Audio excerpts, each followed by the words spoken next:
and 7 Spanish angels took another angel home. Hey, I'm Willie Nelson, and you're watching HempRock TV.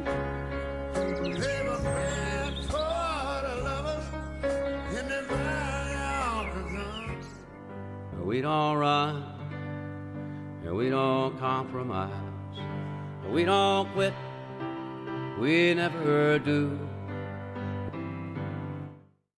Howdy, folks. I am Tony Vance, Master Sergeant Tony Vance, the voice of Freedom's Voice. Tonight, we're going to talk about justifying the unjustable by blaming the mothers.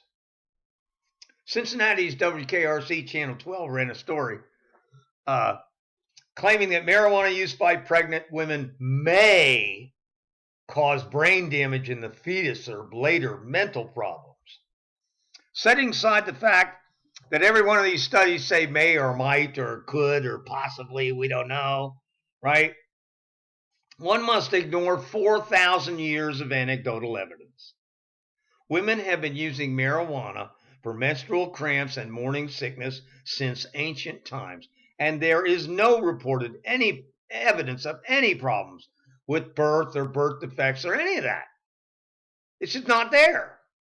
They pull this crap out of the air and they write it to make it look like it's a fact, when it's not a fact. It's just something they think could possibly be. And we're all supposed to take that and act on it. It's crazy. Israeli researchers have been studying marijuana and its properties for decades and discovered the human cannabinoid system, have yet to find any definitive link between marijuana use and brain damage, and in fact have discovered that marijuana use engenders brain cell growth, the opposite of alcohol, which causes brain cell death.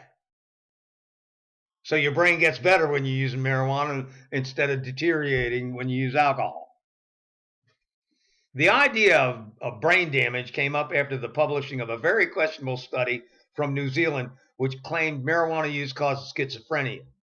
British Prime Minister Gordon Brown touted this study as an effort to increase penalties for marijuana use to gin up conservative voters for his election.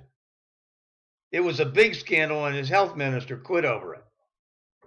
Since then, this claim has morphed. You know how they morph into other things that are maybe the same, but not quite. You know, it's morphed into mental problems in adults.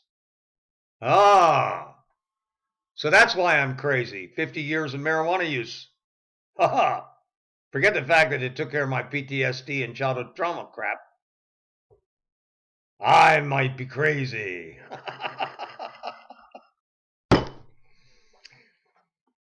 As I said, this claim has morphed into mental problems in adults, and then now it's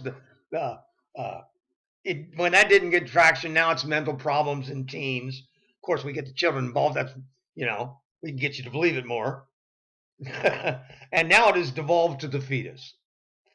We are blaming the mothers in an embarrassing attempt to keep prohibition going. That's all it is. Marijuana has been used for thousands of years and has been prohibited for only 80. The push to connect marijuana and mental health problems in the fetus is just another attempt to justify a prohibition that can never, ever, ever be justified. The 1937 law was for racism. The 1970 law Nixon used as a political tool to harass his enemies, and admitted they were lying about the drugs in '93. It's just another attempt to justify a prohibition that is unjustifiable. Better we spend our efforts in trying to find positive uses for marijuana, because in 80 years, we have sure had a hard time proving any bad ones. And that's a fact. These articles are crap. That's it for this time. See you next time. Hi, I'm Willie Nelson, and the Willie Nelson Tea Party and I endorse Veterans for Medical Cannabis Access. Just roll me up and smoke